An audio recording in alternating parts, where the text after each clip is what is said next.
Ya baik, semangat pagi sahabat pioner semuanya, bertemu kembali di channel Ublek-Ublek TV Info. Nah teman-teman, kita ketahui bahwa ya jaringan Pi telah mengintegrasikan yaitu versi 2 dan ekosistem Pi bergerak secara sinkron kepada protokol Pi 2 tersebut pada testnet.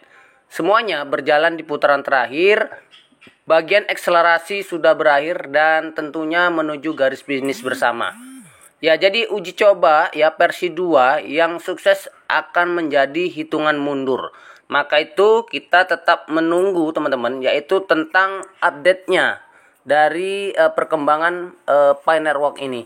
Nah, teman-teman, pandangan ya dari sisi pribadi saya ya, tentunya ini juga merupakan hal yang tentunya ya itu pandangan Anda semua bahwa eh, teknologi ya dan aspek makroekonomis ini teman-teman ya di Finerok ini bukan sekedar cerita tentang revolusi keuangan. Ini adalah kisah evolusi manusia dan tentunya era yang akan datang.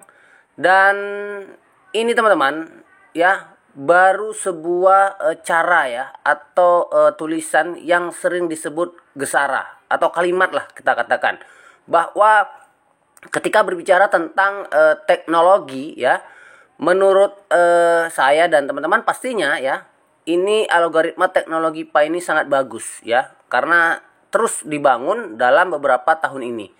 Kemudian saya pikir juga ini tentunya mungkin ya sangat mungkin bahwa proyek sebelum Pi ini adalah merupakan uji teknologi ya yang setelah didemokan sebelum matangnya untuk menuju open mainnet teman-teman. Ini merupakan sebuah pemikiran yang cerdas dari grup ya Stanford lah ya atau grup PhD kalau saya katakan seperti itu karena mereka adalah ahli-ahli komputer. Nah, di balik itu ya ada cara yang belum kita ketahui karena memang masa itu belum datang gitu ya. Masa ke depan tuh belum datang. Mainnet itu belum datang. Jadi kita belum memang betul-betul tahu caranya apapun tujuannya itu kita belum tahu. Karena kita masih meraba hari ini. Kemudian berbicara tentang ekonomi makro ya. Ini undang-undang juga sudah mengatur ya. Kemudian tentunya regulasinya juga mengatur dan ini tentunya akan menyita ya uang-uang yang ada saat ini ya bisa kita katakan uang tidak baik, uang kotor, pencucian uang dan lain sebagainya dari seluruh dunia ya dan mendistribusikan kembali uang itu kepada orang-orang yang telah membayar pajak dan orang-orang yang tidak punya karena tentang kehadiran mata uang digital. Nah, banyak dari kita ya itu berharap bahwa koin Pi ini itu beredar ya dan menjadi kebutuhan bagi seluruh orang yang mungkin memiliki daya pikir yang luas tentang kemajuan uang tersebut. Dan kemudian ya memiliki beberapa pandangan pribadi tentang profesi dari perspektif lah teknologi yang berbicara mengenai ekonomi makro tersebut. Dan kemudian kita akan berbicara tentang bagaimana uang itu digunakan, maka kita berprinsip kepada teknologi ya.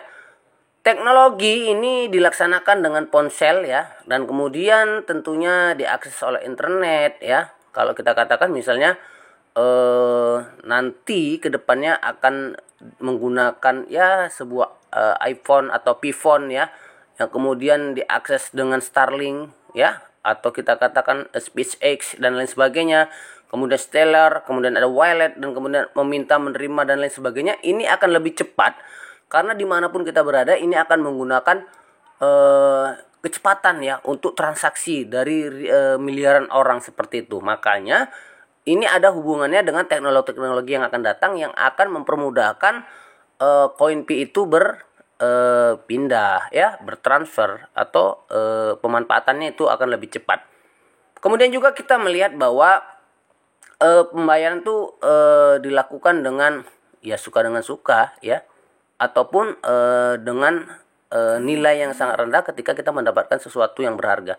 Jadi hubungan antara Pi ya, jaringan stellar, kemudian dan tentunya blockchain Pi sendiri ini sangat sinkron, dan Pi berkembang pada teknologi blockchain. Stellar tidak pernah ya memberi sebuah cara kebanyakan sistem blockchain lainnya. Jadi Stellar yang ada pada blockchain V ini itu berprinsip kepada blockchainnya sendiri seperti itu. Jadi Stellar dapat terhubung ke titik akhir dunia nyata sehingga orang dapat mengubah representasi lah seperti itu untuk uang digital ini. Nah, mereka menjadi suatu yang sebenarnya dapat mereka gunakan. Kemudian pengeluaran Starlink menggunakan komputasi kuantum dan seperti Pi mandiri dan ya terdesentralisasi seperti itu. Tapi teman-teman, Pi ini ya, ini bisa menggunakan jaringan open source ya untuk menyimpan dan mentransfer dana melalui Stellar blockchain, dan Stellar tidak memiliki pemilik ya. Jika sesuatu adalah milik publik, perangkat lunak ini berjalan dengan lingkungan jaringan yang terbuka dan terdesentralisasi dan memproses jutaan transaksi setiap hari. Makanya teknologinya akan semakin matang dan kemudian akan semakin canggih. Nah, setelah dirancang agar semua sistem keuangan dunia dapat beroperasi bersama pada satu jaringan.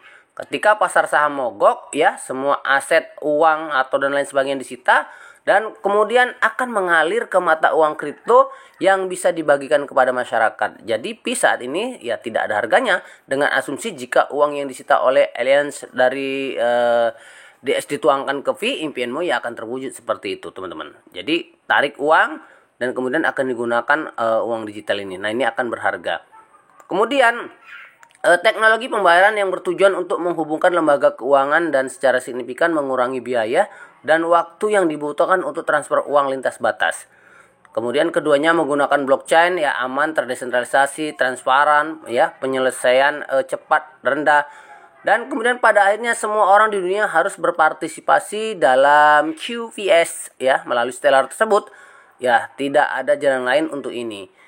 Kemudian ada sertifikasi gagal digital ya. Sertifikat digital itu bisa menukarkan uang digital dengan emas ya. Siapa tahu nanti bisa, Pi juga nanti bisa seperti itu. Kalau misalnya sertifikat digital itu akan berlaku pada Pi. Jadi hanya mata uang digital bersertifikat ISO ya. Semua mata uang kripto blockchain Anda ditransfer melalui buku besar ya, QPS blockchain, dan kemudian ada Stellar Network. Dan kemudian membawa perbankan yang tidak memiliki rekening bank di seluruh dunia dirancang untuk membantu semua kemanusiaan. Kemudian terhubung ke RV gitu seperti itu. Dan kemudian kita harus memahami makroekonomik ya. Nah, di sini ya kita melihat dengan jelas di mana kemajuan kami banding dengan dunia seperti itu. Dan kemudian untuk menghitung triliunan miliarder yang akan ada nantinya ya, perusahaan hiu di mana-mana, misalnya perusahaan real estate dan lain sebagainya bangkrut dengan mata uang PIT, nah maka kita akan menggunakan mata uang Pi ya untuk hal tersebut. Masalahnya adalah bahwa untuk waktu yang lama masa masih berpikir bahwa triliunan milik mereka ya, untuk miliarder, untuk perusahaan konsep awalnya miring oleh sistem mata uang USD itu sendiri. Nah, jadi tidak mudah ya teman-teman untuk melakukan open minded nanti. Masih banyak regulasi dan aturan yang berlaku. Mungkin kita memiliki koin dan belum tentu berlaku sehingga bisa orang menerima dengan gampang.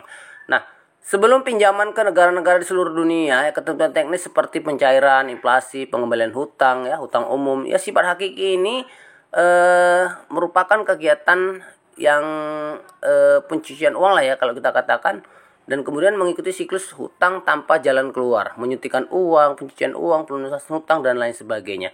Nah, maka dari itu jika kita memahami alam itu, kita tidak akan pernah ya memuji dan menghormati miliarder hiu, serok lah tentunya. Perusahaan-perusahaan yang sedang muncul hanyalah hiu yang mengambil umpan dari orang-orang miskin, orang-orang yang tidak mengenal. Nah, kemudian sederhananya ya, saat memaksa audit perusahaan dan miliarder, pemerintah dan perbankan bertanggung jawab untuk memulihkan dan menjaga triliunan milik rakyat, mendistribusikan kembali kekayaan dan aset kepada jaringan dunia dan rakyat dunia. Dan kepada penambang Pi menurut Undang-Undang Keamanan Ekonomi ya, semoga mengetahui dan hal ini harus disebarkan dan kemudian dipahamkan oleh para pioner ke pioner lain. Nah, oke teman-teman, mudah-mudahan ini dapat bermanfaat untuk kita semua dan tetap semangat. Salam petir, jeder jeder jeder.